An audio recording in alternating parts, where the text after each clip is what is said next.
Usa ang patay samtang duha ang samdan human gipaarakan na.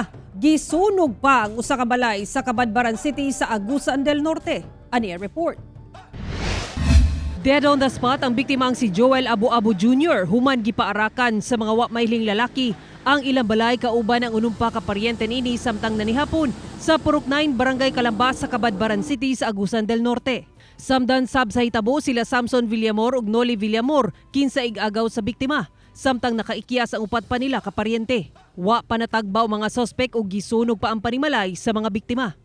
Rapido lang niya nga nanihapon mi iya dayon yung gibubuang gasolina mi gani ka nakatago ko sluyo sa sira pero nga ang anak si Joel mo na naigo sa ilang rapido itong Sa investigasyon sa Cabadbaran City PNP, 7 ka mga armadong lalaki ang namusil ug nanunog sa panimalay sa mga biktima. Personal nga bangi ang gitan-aw nga hinungdan sa pagpamusil ug pagsunog.